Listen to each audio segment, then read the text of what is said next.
Michael, you were just telling me a story about history repeating itself, about your ownership of Abbey Farm. Yes. What was the story? Well, it was a bizarre story that I only found out recently, that my great-great-great-grandfather apparently developed the houses originally on West Road in the village, which is where I've lived when I grew up. And then I found out that he actually bought the land to do it off the Rowley family, which was a bizarre thing to find out as we buy this off the Rowley family, that then it had gone the other way around in previous times. You've spoken about playing here as a child and feast setting off Yes. from here. Yes. Did you ever imagine, or did you have a dream that one day I'm going to own that place? I don't think I ever thought I'd own it. I mean, it's one of those things I suppose many people in the village thought, oh, wouldn't it be nice to live there? But I guess in some ways it often looked a bit of an austere house sometimes. You know, it looked with the red windows and looked sometimes in the winter a bit dark. And when you're a kid, you wonder whether it's a haunted house and things like that. But certainly it's not something I would have ever imagined to own at all. And what is it like living here?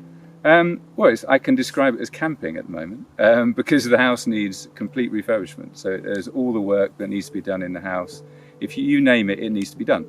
But we've kind of done it before as a family in terms of taking old houses and refurbishing them. So we're kind of used to doing it. So I'm not sure it's everyone's cup of tea, living in a house with wallpaper peeling off the walls and things. But it's fine. It's fine. It will be lovely. You know, as they say, the house has got lovely bones, and one day it will be fine.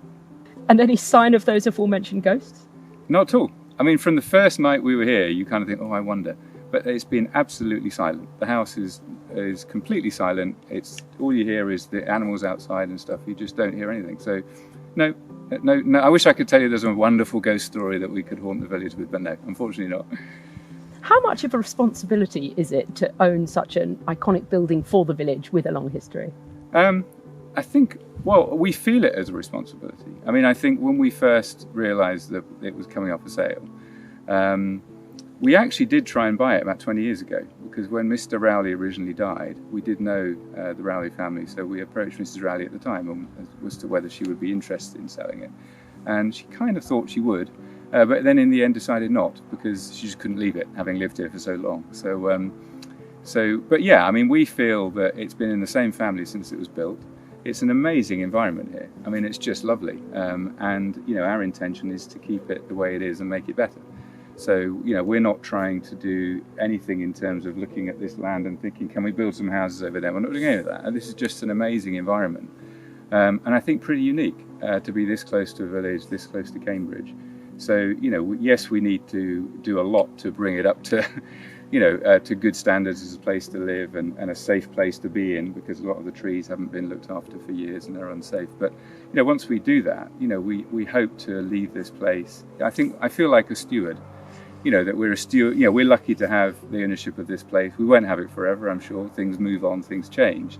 So it passes through our hands for a time in history, and we'll do our best to do the best we can with it in the time that we've got. You mentioned that you might look at ways that the property could perhaps provide an income of some sort. Yes. Are you able to say what things that you might consider? Well, no, only because at the moment we've decided that we want to live here for a year. Because until you've been somewhere for a period of time, it's really difficult to know what it's like to live here. Certainly even being here 3 months now, the experience of living here is very different now than it was when we first came. So I think it's going to take a little bit of time to figure it out. But the one thing we are sure of is we don't want to do anything here that doesn't do anything than build upon the lovely environment that it is. So whatever we do, it has to be some commercial enterprise that is going to, mean that other people perhaps can enjoy this lovely environment. But then we don't want to have so much going on here that it's just busy and noisy and everything else. So lots of ideas up here. As soon as those ideas are a little clearer, I think we'll be prepared to talk about it. But at the moment, I'd probably sound like a madman if I told you all the ideas that I have in my head. You talked about people in the village perhaps being able to enjoy some parts of it. And you've had, so far, excellent relationship with those who are trying to preserve the land for the village. How's that relationship going in terms of being so close to them? Well, I mean, it's been great, to be honest. I mean, certainly the committee that I've been working with now for, I guess it's over a year, first of all to try and get their place purchased and the land owned by the village. I mean, it's just a great bunch of people, and we had a little celebration here when the purchase went through for the group, and it was just lovely. So, I hope that we're working well together, and I think the response from everyone in the village has been tremendous. So I'd like to say thank you to that. We've had a number of people that have come in here, the youngsters who used to go in the woods and stuff, and the vast majority of the interactions we've had with people have been very pleasant, very nice, and very respectful.